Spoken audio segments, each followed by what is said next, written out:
Good morning, everybody. Thank you for joining me here today. And if you want to follow along, we'll be starting the second chapter of the book of Jonah. I'm going to cover a little longer section today.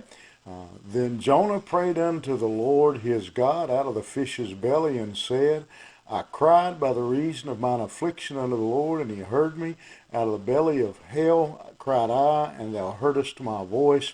For thou hast cast me into the deep, in the midst of the seas, and the floods compassed me about, and thy billows and thy waves passed over me. Then I said, I am cast out of thy sight, yet I will look again toward thy holy temple. The waters compassed me about, even to the soul. The depth closed me round about. The weeds were wrapped about my head. I went down to the bottoms of the mountain. The earth with her bars was about me forever. Yet hast thou brought up my life from corruption, O Lord my God. When my soul fainted within me, I remembered the Lord, and my prayer came in unto thee into thy holy temple. That they observe lying vanities, they that observe lying vanities forsake their own mercy. For me, the key verse here, the key statement is in verse 7 when Jonah says, when my soul fainted within me, I remembered the Lord. Jonah has heard the voice of God directing him to go to Nineveh. It did not work. He chose to ignore what God had directed him to do.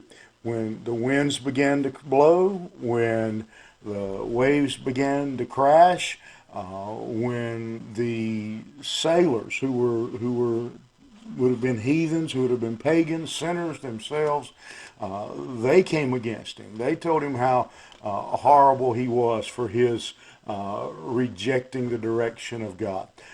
None of that convinced Jonah to repent. But when he was swallowed by a fish, Jonah prayed. That changed Jonah's mind. Unfortunately, many of us are like Jonah. God tries gently. God tries to send reminders. God has given us His Word. God has given us preachers.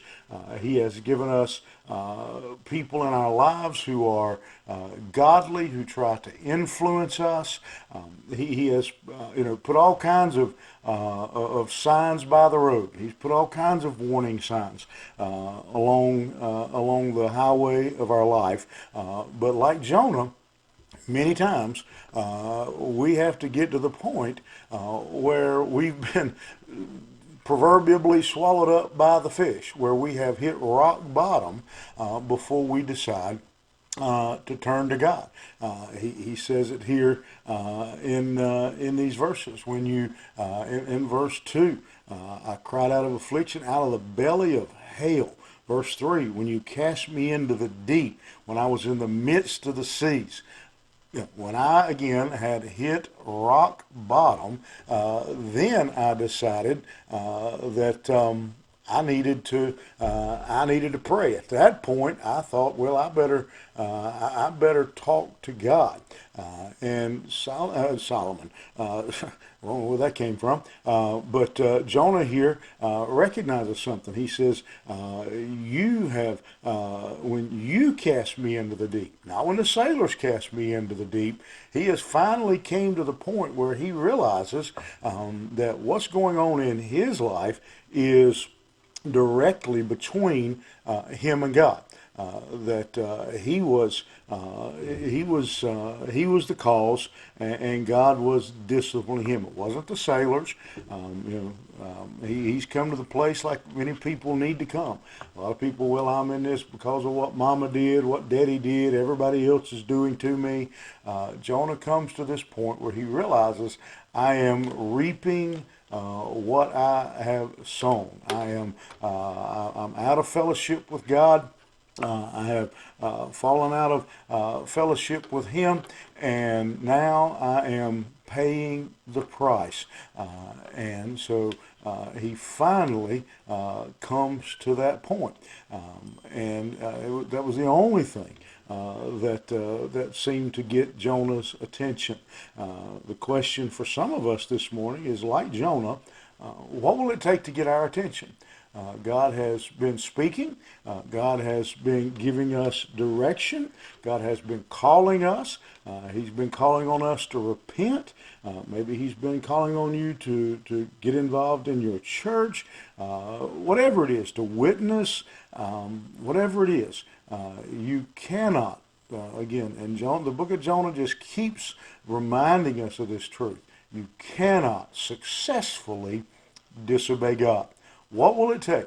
What fish will it take to get you to recognize that you are on the wrong road? Why don't we learn to listen and see the road signs, all the things that God is placing in our path,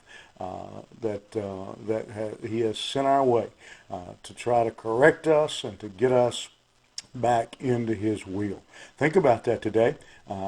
There's a fish prepared for you if you continue in your road of disobedience, just as there was for Jonah.